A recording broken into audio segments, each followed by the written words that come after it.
Hi, this is Aharon Lubinsky coming to you today from the Chut Shel Chesed Yeshiva in the heart of the holy city of Yerushalayim in Israel, under the direction of our beloved rabbi and spiritual guide, Rabbi Shalom Arush. May Hashem bless him always.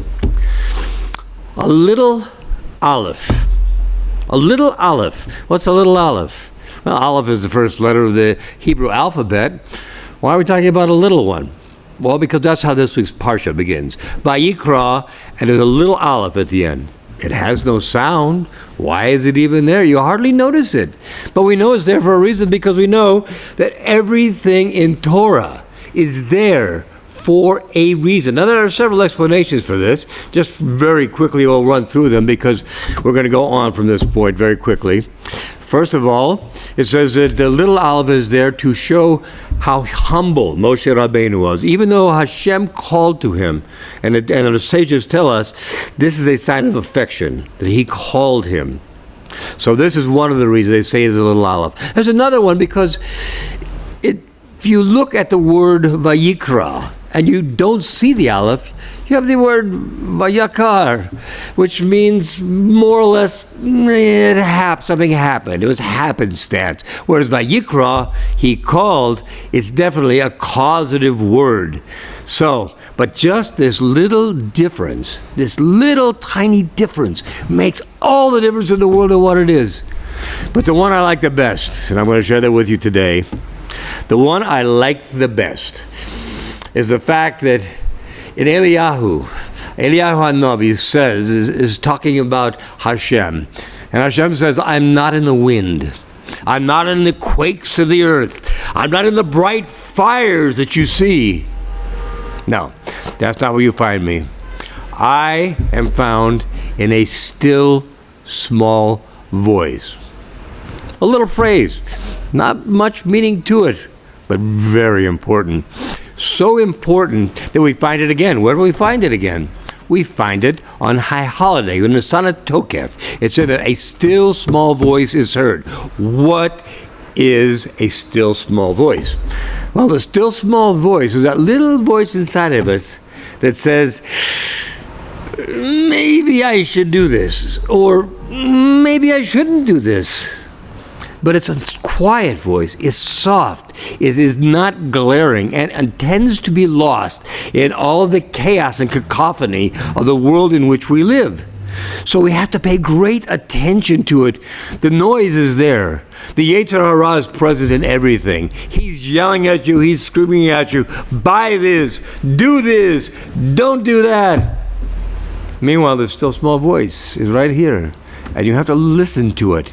It's a simple concept, but like we talked about, simple isn't always easy. It's very, very difficult to keep your mind on this simple concept.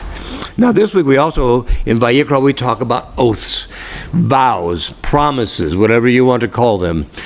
And they're very important. And whereas there are ways of getting out of them, which we will not discuss here, at a certain age, you're bound by your words. Remember, we talked about how important your words are, how very, very binding they can be, and how powerful they can be. Well, we make oaths, and we've made them for years.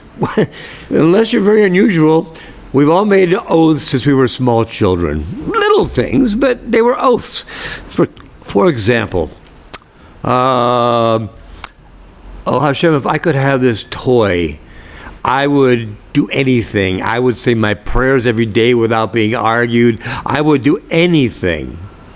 It's a bargain. It's a promise. I will do this if you will do this.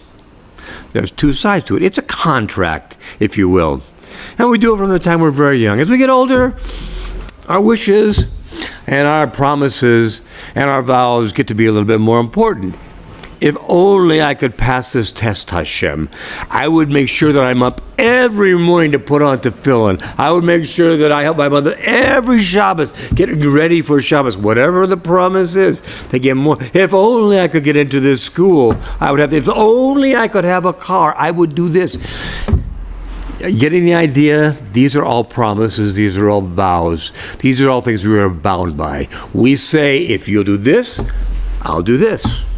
It's binding. It's important. And how often do we forget them? There's an old story, and most of you have probably heard this story, about a man who is shipwrecked. And he's out in the middle of the ocean, and all he sees in every direction is water. And he's looking around and looking around. Finally, he's desperate, which is when most people try to make a deal with Hashem. Remember the formula? If only you would do this, I'd do this. So he looks up to the heavens and he says, Hashem, I'm desperate. If only you'll save me from this, I'll put on tefillin every morning.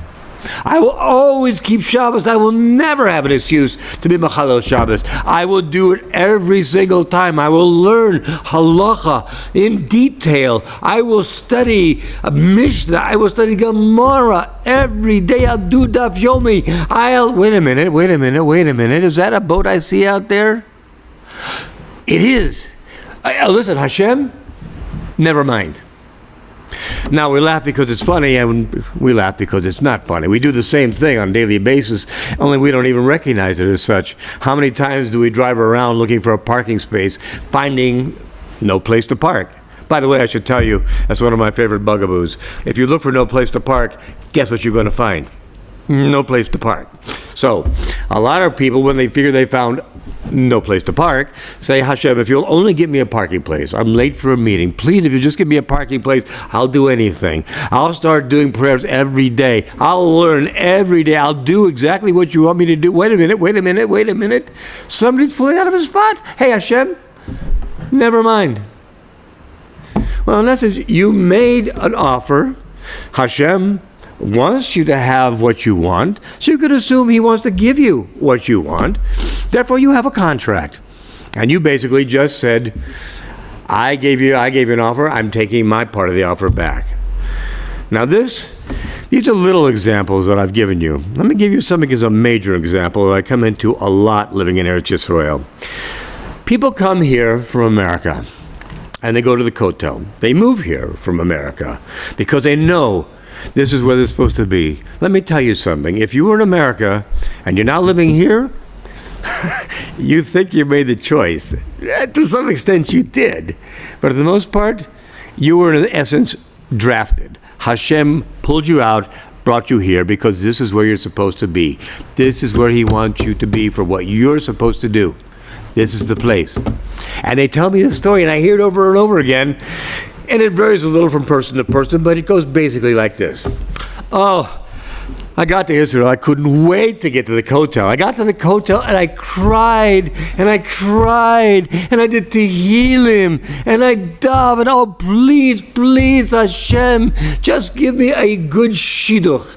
Just give me a good shidduch and some children. I'll do anything. I will do anything if you'll just do that for me. And Hashem looks down in his infinite mercy, and he blesses them with a very good shidduch. And he blesses them with children. And at some point, a lot of them do this. Well, thanks for the shidduch and for the children. I'll be seeing you. I got to go home to America because, you see, I can't buy a house here like I can buy a house there. You just sold Jerusalem away for a house. Trust me, we have them here. I got to go back because I can't make Parnassa here. If you can't make Parnassa here, you call me. We'll talk about it. I guarantee you can make Parnassa here. I came here at the age of 60. I had no money. I had no job. I had no prospects. Hashem brought me here, and I knew he didn't bring me here to starve me to death. So I know it's there for you as well, because I'm probably a good deal older than you are. I can't do in Israel what I could do back there. I could go back there and I could build up old Jewish neighborhoods the way they used to be. Well, building up an old Jewish neighborhood the way it used to be, only so at a point in the future, not too far away, you could leave because Mashiach is here and you need to be in Israel. It's an excuse. There's 1,000 excuses to go back there, and none of them is valid because Torah tells you you need to live in Israel if you're a Jew. If you can't live here, you must have the desire to live here. And if you live here and leave here, what does it say about your desire to be here? I know. It's just a little thing. It's just a little vow, it's just a little promise. But when you said that, when you made that promise, I would do anything, part of that promise was you stay here where you were brought and not flee back to a place that you shouldn't be anymore. Remember that. It's these little things. We talked about it a couple of weeks ago. Little things mean a lot. These are little things, and they mean a lot. Pay attention to the details. The details are important. They will get you what you need in life. They will get you the life you want. They'll get you a life of joy, love, and fulfillment. Have a great week, my friends, and we'll see you next week. All the best. God bless.